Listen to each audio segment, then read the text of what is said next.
Joint collector,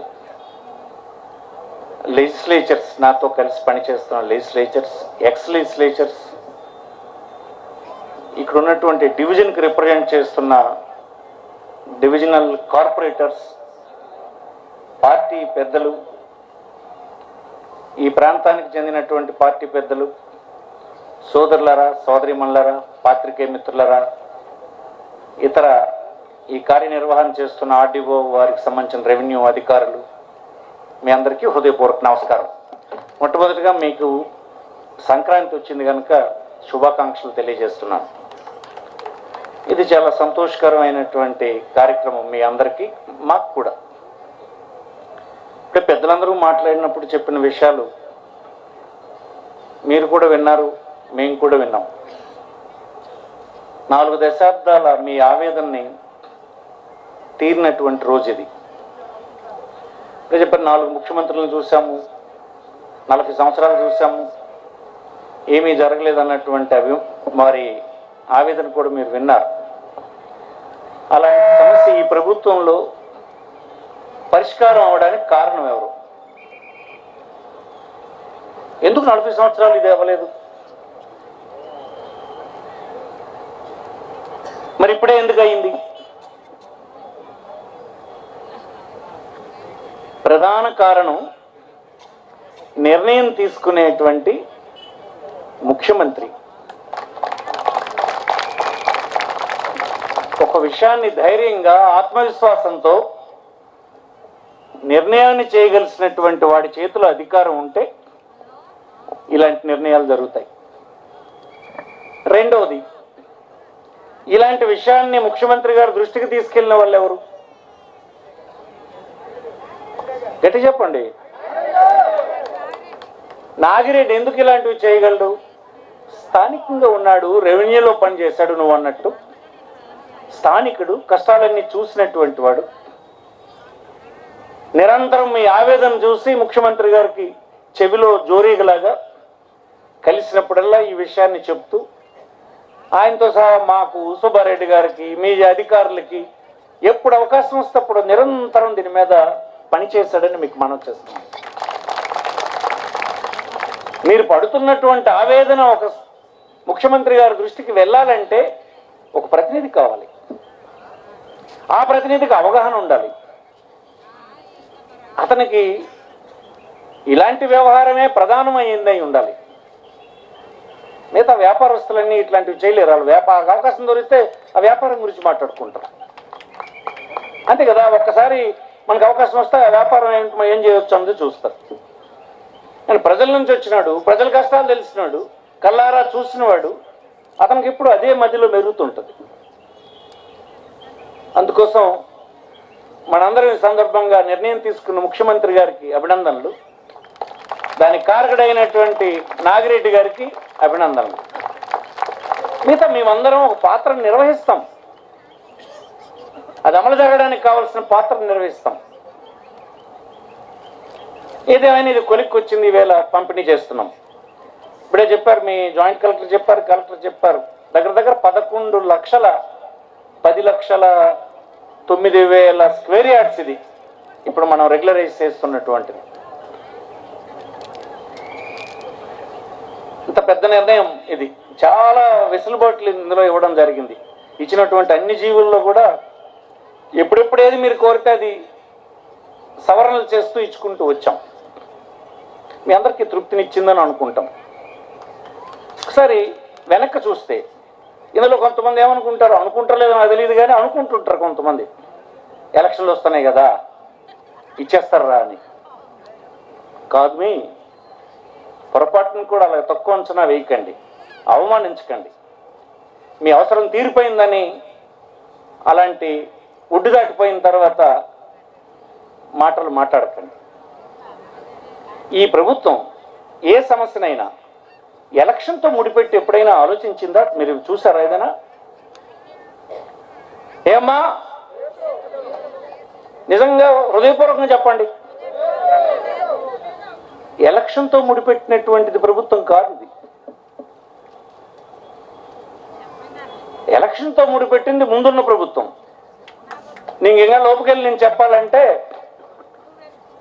voting ఇంకా 15-20 రోజుల్లో జరుగుద్దంటే బస్సుల్లో తీసుకొచ్చి 4,000 రూపాయలు పసుపు కుంకుమని అకౌంట్లో వేసినటువంటి దౌర్భాగ్యం పరిస్థితి ఆనాటిది. ఈనాడు ఆ పరిస్థితి కాదు. ఎన్నికైన ప్రభుత్వం ఏర్పడిన మొదటి రోజు నుంచి తను ఎన్నికలకు ముందు ఏ విషయాలను చెప్పాడో అది అమలు చేసుకుంటూ వచ్చాడు. మీరు గెలిపించారు, అధికారం ఇచ్చారు, నేను కాదన్నా. కానీ గెలిచి అధికారంలో కూర్చున్నటువంటి వాడు అతను చెప్పినటువంటి మాటలు అమలు చేయడానికి ఎన్ని సమకూర్చుకోవాలి? దానికి అవసరమైనటువంటి చట్టాలు, విధాన నిర్ణయాలు, నిధులు, ఆ పార్టీలో ఉండేటువంటి శాసన వ్యవస్థ, అధికారులు, న్యాయ వ్యవస్థ, ఇన్ని విషయాల్ని క్రోడీకరిస్తే తప్ప ఈ పనులన్నీ జరగవు. అదన్నీ ఒక దీక్ష వహించి ఆత్మవిశ్వాసంతో చేశాడు గనకే ఈనాడు ఇన్ని పనులంటే ఏంటి మీరు అనొచ్చు. 30 లక్షల మందికి ఇళ్ల స్థలాలు ఇచ్చారు. మనం ఎప్పుడైనా ఈ రాష్ట్రం ఏర్పడిన తర్వాత ఎరుగుదామా? ఇంతకుముందు ప్రభుత్వాలు కొంతమందికి ఇళ్ల స్థలాలు ఇవ్వచ్చు. ఆ ఇళ్ల స్థలాలు ఎక్కడికి ఇచ్చారు? ప్రభుత్వ భూమి ఉంటే ఇచ్చారు, ఎక్కడ ఖాళీ వస్తే అక్కడ ఇచ్చేస్తారు. అది కూడా అరకొరగా. ఇంతకుముందు ప్రభుత్వం 5 సంవత్సరాల కాలంలో 4 లక్షల ప్రభుత్వ స్థలాలను పంపిణీ చేశారు. కానీ ఈ ప్రభుత్వంలో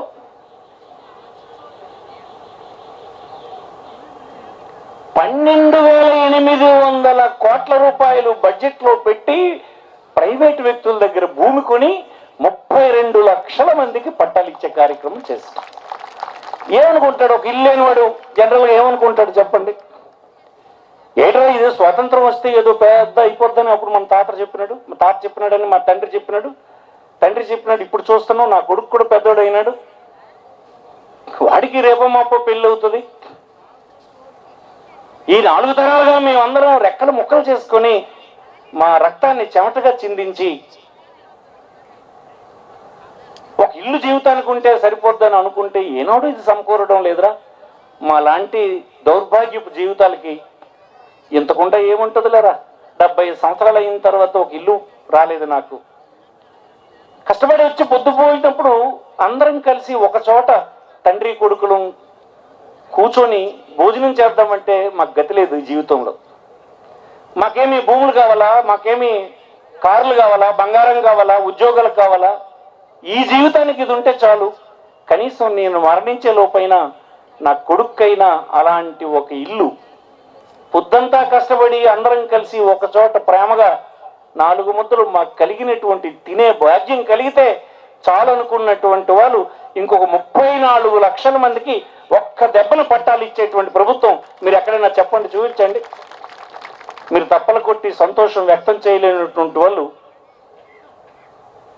నేను ఎరుగును మీ మనసులో ఏముంది? ఇదంతా ఎన్నికల కోసమేనా జరిగింది? కాదు. ఈ దేశంలో భూమి ఎప్పుడు కూడా స్వాతంత్రం వచ్చిన తర్వాత ప్రభుత్వం చేతికొచ్చింది. అంతకుముందు ఎవరి దగ్గర ఉండేది భూమి?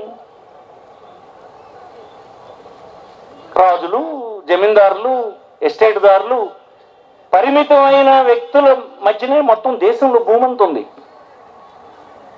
ఆ భూమి మన స్వాతంత్రం వచ్చిన తర్వాత దప్పదప్పాలుగా రకరకాల వర్గాలకు ఇచ్చుకుంటూ వచ్చాం.